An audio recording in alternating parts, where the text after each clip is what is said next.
జీ5 app download చేసుకుని పూర్తి ఎపిసోడ్లని ఉచితంగా చూడండి.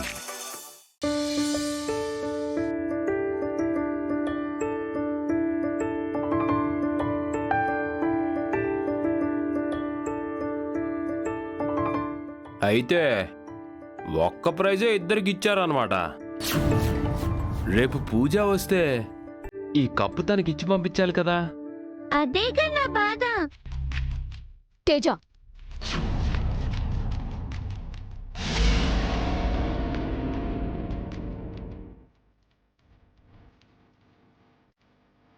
ఆ విషయాన్ని వదిలేయమని చెప్పానా? ఎందుకు మేడం తన మీద కోప్పడతారు?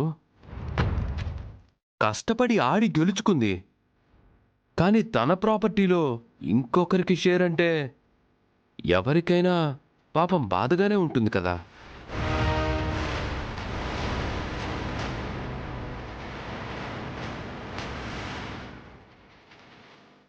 తేజ,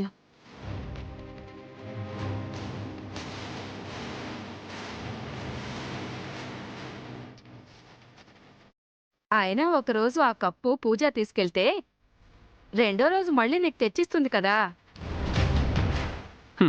సోమవారం ఇక్కడ, మంగళవారం అక్కడ. ఏంటక్క ఈ పంచాయతీ? ఈ కప్పు పర్మనెంట్గా మీ తేజ దగ్గర ఉండడమే న్యాయం. తేజ, ఈ కప్పు పర్మనెంట్గా నీ దగ్గరే ఉండిపోయేలా నీకో ప్లాన్ చెప్తాను, చేస్తావా? ఏంటి? ఏం లేదు, రేపు ఈ కప్పు కోసం పూజ వస్తుంది కదా. నువ్వెటు మంచి ప్లేయర్వి కాబట్టి రేపు పూజ వచ్చినప్పుడు నీతో తనకి పోటీ పెట్టు. అందులో ఎవరు గెలిస్తే పర్మనెంట్గా కప్పు వాళ్ళదే అని కండిషన్ పెట్టు. పోటీలో పూజని ఓడించావా, అప్పుడు కప్పు ఎప్పటికీ నీ దగ్గర ఉండిపోతుంది. సింపుల్. హై, ఐడియా భలే ఉంది అంకుల్. తేజ, పూజని మోసం చేయాలనుకోవటం తప్పు. ఇందులో మోసమే ఉంది మేడం. పోటీలో జెన్యూన్గా ఆడి గెలుచుకుంటుంది. అదే బొద్దు అంటున్నాను. ఏంటి తేజ, మీ అమ్మ మాటలు చూస్తుంటే కప్పు నీ దగ్గర ఉండటం కంటే ఆ పూజ దగ్గర ఉండటమే తనకిష్టంలాగా ఉంది.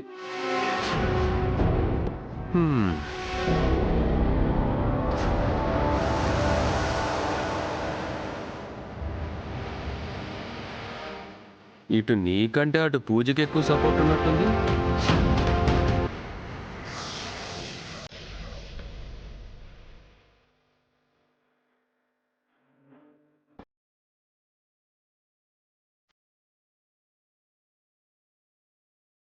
కప్పు లోపల పెట్టి మూత పెడుతుంది.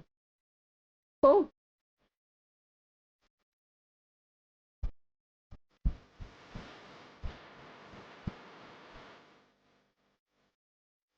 ఒరేయ్, నువ్వన్న మాటకి సూర్య మేడంకి కోపం వచ్చినట్టుంది.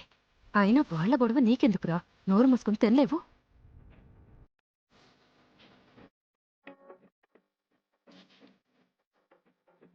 మేడం,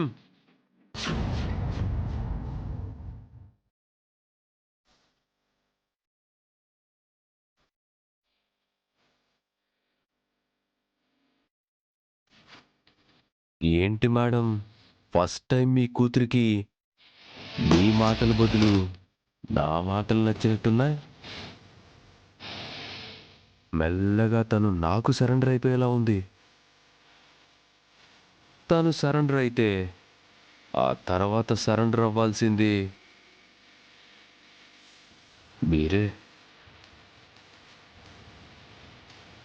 పిచ్చి బాగుడు బాగుద్దోని నీకు చాలాసార్లు చెప్పాను. చెప్పారు, అది నీ అలవాటు. మానలేకపోవడం నా అలవాటు. ఏం చేద్దాం?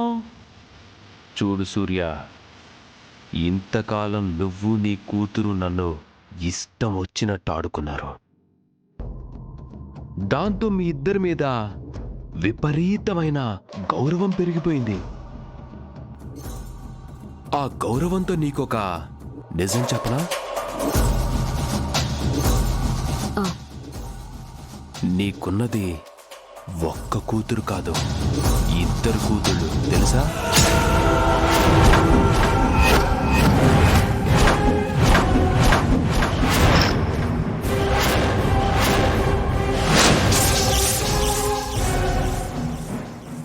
ఏంటి షాక్ అవుతున్నావా?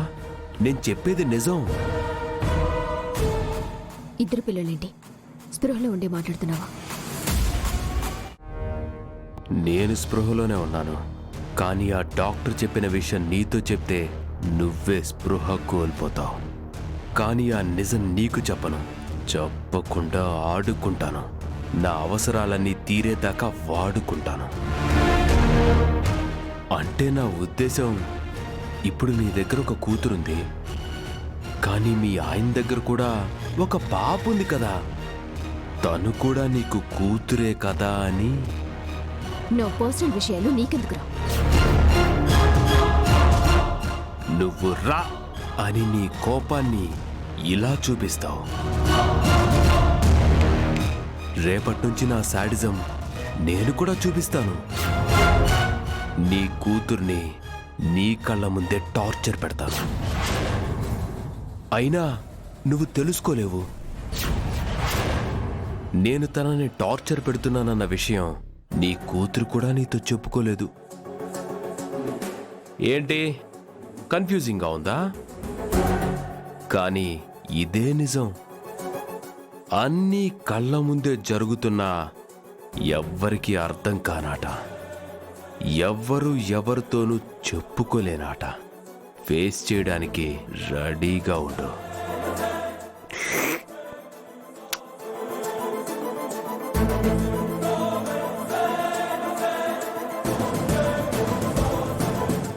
నా కూతుర్ని నా కళ్ళ ముందే టార్చర్ పెట్టినా నేను కనుక్కోలేనా? అది నాతో చెప్పుకోలేదా? ఏం మాట్లాడుతున్నాడు వీడు?